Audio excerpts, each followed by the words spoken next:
I'm sorry, my dear beloved students, for the absence of more than 2 weeks. I was very sick, but now I am okay. So get ready for more daily lessons.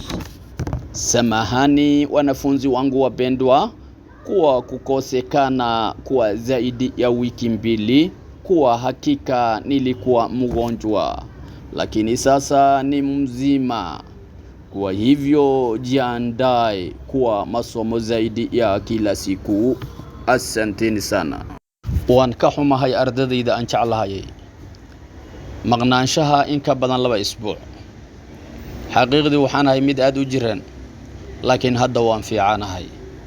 sidaa darteed u diyaar garooba cashiradii oo aad qaadan doontaan maalin walba. mahadsanidin. Welcome to our lesson for past 65, which is about test or quiz. So please try to answer whatever you can. Karibuni katika somo letu kwa sehemu ya 65 inayohusu zoezi au mtihani. Kwa hivyo tafadhali jaribu kujibu chochote unachoweza. fadlan ku soo dhawaada cashirkeena qaybtiisii 65aad. cashirkan wuxuu ku saabsan yahay layli ama imtixaan yar. sidaa darteed fadlan isku day inaad ka jawaabtaan inta aad taqaanin. zoezi quiz layli. badilisha sentensi zifuatazo kwa wingi. badilisha sentensi zifuatazo kwa wingi. Change the following sentence into plural. Change the following sentence into plural. وبدل جملتها soo socdo jamac. وبدل جملتها soo socdo jamac. Number 1. Moyo wangu unauma. Moyo wangu unauma. My heart is paining. My heart is paining. wadnaha ayaa i xanuunaya ama wadnahayga wuu xanuunaya. Number 2. mguu wako umefunjika. mguu wako umefunjika. Your leg is broken. Your leg is broken. lugtaadu way jaban tahay. lugtaadu way jaban tahay. Number 3. mkono wake umevimpa. mkono wake umevimpa. His hand is swollen. His hand is swollen. gacantiisu way bararsan tahay ama gacanteedu way bararsan tahay. gacantiisu way bararsan tahay ama gacanteedu way bararsan tahay. Number 4. mgongo wako umejeruhiwa. mgongo wako umejeruhiwa. Your back is injured. Your back is injured. dhabarkaagu waxyeello soo gaartay. dhabarkaagu waxyeello ayaa soo gaartay ama dhabarkaagu jareexa ayaa soo gaartay. mfupa wangu umepinda. mfupa wangu umepinda. My bone is bent.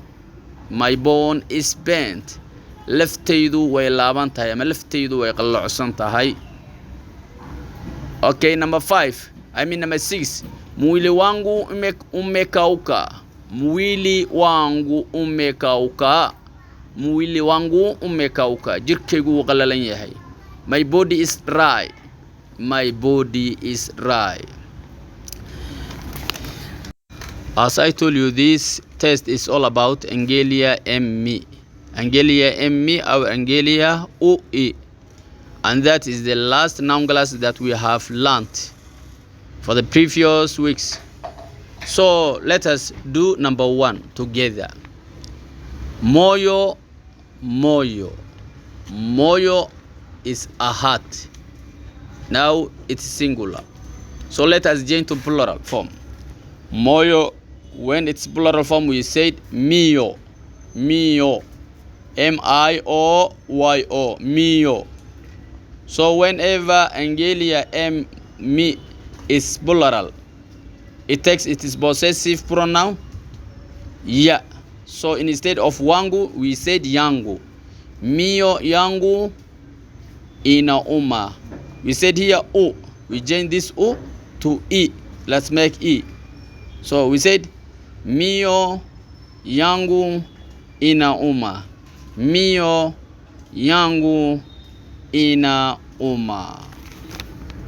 lambarka goowaad hadaan inaga shaqeeyo horta Ingiliga 60 waxay ku saabsan yahay Ingiliga u dambeeyay aan soo qaadanay aan dhihi jirnay Ingiliga mi oo ma wuxuu qaataa markuu mufrad yahay mi oo mi ahna wuxuu qaataa markuu jamac yahay ama u ayuu qaataa markuu mufrad yahay jamaciisana wuxuu qaataa i waa Ingiliga aan soo qaadanay isbuuciyada aan soo dhaafnay hadeer okay marka lambarka koowaad hadaan inaga shaqeeyo moyo waa hal markuu yahay moyo wangu waxayga markuu yahay una uma waxa soo dhan mufrad weey marka moyo wuxuu isku bedelayaa mio saan hore hadda inagu sheegay aad arkaysaa cashirka inaga horeeyay hadda aan kan macnaynaa luqada Ingiriiska mio waa m i o y o mio wangu markuu yahay Ingiligan waxaan wadaa Ingiligan markuu jamac yahay wuxuu isku bedelaa lahaanshaha ya ay qaadanaya yangu ay noqonaa wangu meesha mio yangu una uma uda waa mufrade i ay isku bedelaa meesha uda marka waxay noqonaysaa ina uma mio yangu inauma mio yangu inauma saasu sax ku yahay shanta number ee hartay ka shaqeeya insha Allah taala luqana igu soo dira haduu la yiraahdo mahadsanidin okay try to do the remaining 5 numbers as I did number 1